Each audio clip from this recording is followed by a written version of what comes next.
talk to you a little bit about how I organize and set up a back workout. Okay, so first of all, before I get into details, you'll notice I'm not going to be talking about deadlifts. I actually had my previous video was all about deadlifts and different variations of that. And the way I program, I typically don't put deadlifts with back. I put it as posterior chain, so it's treated as lower body. So this is going to be more on really upper back. Basically, there's three sets of variables that I look at when selecting back exercises, and this is something that I would either want to cover all in one workout or could be more than one depending on my training split and how it's set up. There's been times where I have days that are just like back and biceps, more of a bodybuilding style, and then during other training splits I've set up, I do some of my back on one day with shoulders and then on another day with chest. So within the training period, I want to make sure that I cover all the variables that I'm about to discuss here. So the first thing I consider is that I want to utilize 3 different grip widths. Okay, so when I say that, how far apart my hands are. So I want to do something that is a wide grip, meaning outside of shoulder width.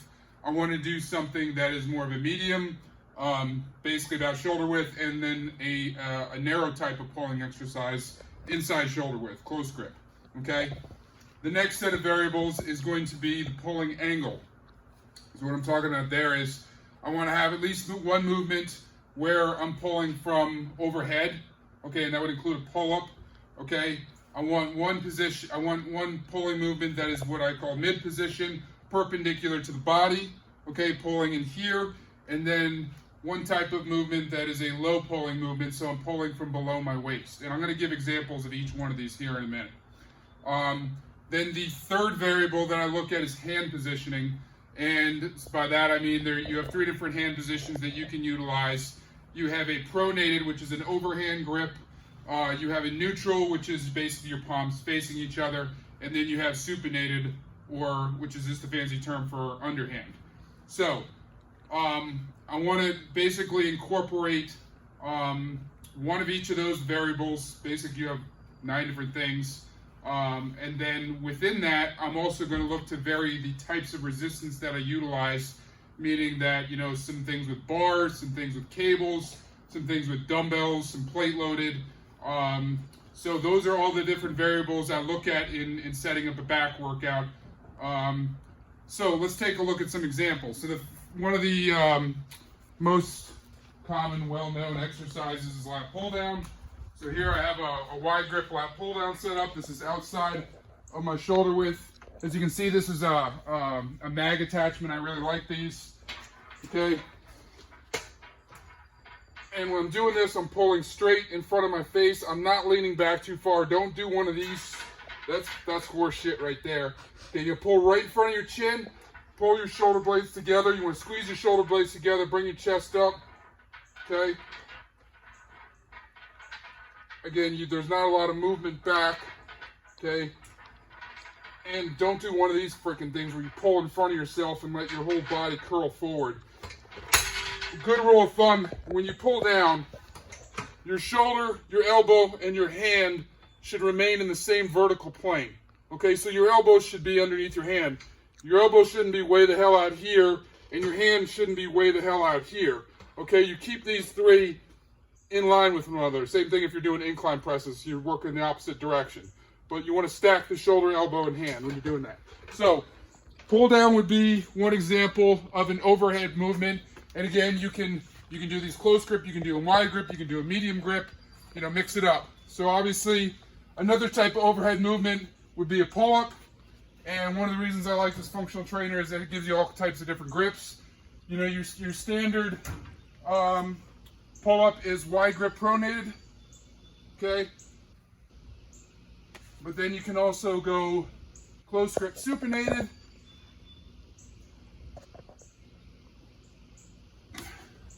And on my rack over here, if I wanted to do neutral grip pull-ups, I could. So those are 2 examples of an overhead movement, a high position pulling movement. What did I do with my pad? There it is. So moving on to an example of a mid pull would be a seated cable row. One of my favorite exercises for back. Most often do this in a close grip, but you know, you can do wide, medium, whatever.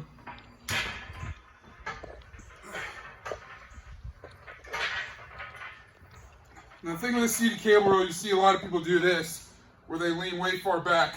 Your back should never come beyond perpendicular, so it shouldn't come past 90 degrees. And you want to pull into your abdomen. When you do, the chest needs to come up, shoulders need to come back, okay? You should stretch forward so you're about even with your feet. Avoid rounding your back, okay? And this can also be done one arm. So that is the example of a mid pull with a narrow grip, okay? A low pull with a narrow grip, T-bar row. So we got our landmine attachment. Okay, so I'm pulling from below my waist with a close grip. Okay, right into the abdomen. Again, back stays nice and straight. Chest up, shoulders back. I squeeze the shoulder blades together. When I do T-bar rows, I prefer to use 25s. You get way better range of motion. If you use 45s, you don't get as good a squeeze because you're hitting yourself in the stomach with your plates. So another example of a low position pull. Another favorite of mine for thickening up the back is a one-arm dumbbell row. And the way I like to do these is rather than on a bench, I just lean forward, offset my feet a little bit. So if I'm doing the left arm, okay, I got my right foot forward a little bit, back leg out, keep my back nice and flat, okay, and I have a little bit of a turn, but when I come up, so this would be considered a close grip neutral pull.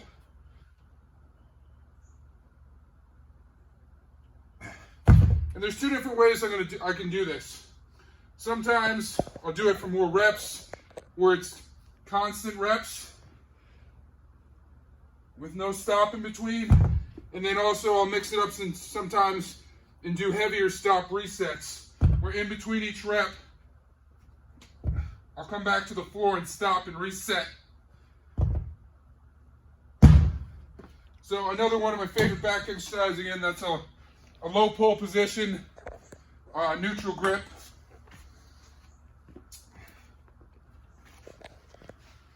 Then a couple plate loaded machines that I have here. This one here, when I started designing my gym, I specifically wanted a machine like this. This is a diverging lat pull down. And what that means is the movement is away from the center line. So as I'm coming down, I'm actually going from a position of my center line away from my center line. Okay. The reason I like this machine is because, number one, it enables me to achieve what you could with the behind the neck pull down without having to actually pull my neck forward. I can pull straight down. Now, you'll see people do this, where they lean back, and that completely defeats the purpose of having a machine like this. This machine enables you to keep your chest and your head forward and pull the handle straight to your shoulders, which is going to hit some muscles in your upper back around your shoulder girdle in a way that you can't get with cable pull downs. You're going to work some muscles like your teres major and teres minor, okay? And it's a very different feel. One of my favorite back exercises, I really like this machine, that's why I got it. The other plate loaded machine that I have over here, always been one of my favorites, that Hammer Strength makes, is their seated row machine. And you can see, most people are familiar with this machine. You have all types of grip variations, so you can do this however you want.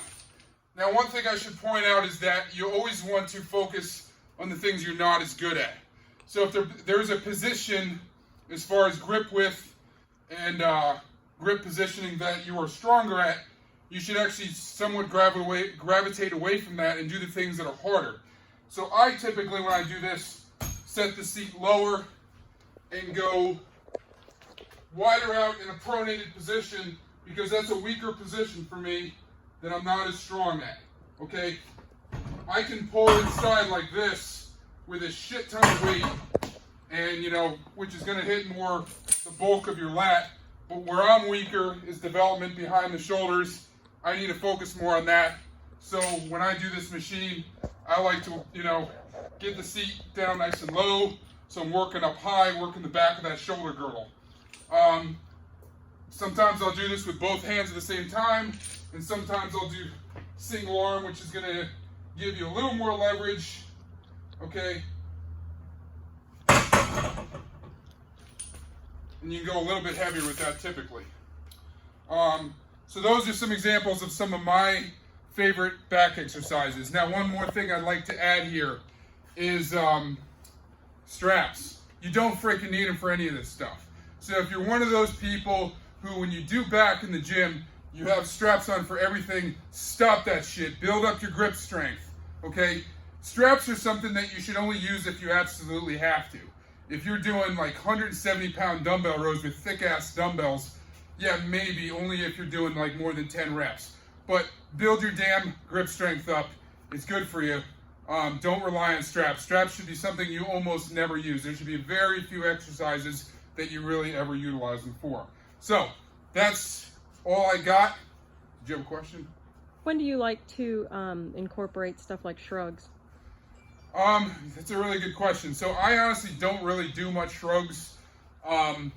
If I do them, I will put it in with back, but I don't really program much shrugs in for a couple of reasons. Number one, I'm a very trap dominant individual. My traps grow easily.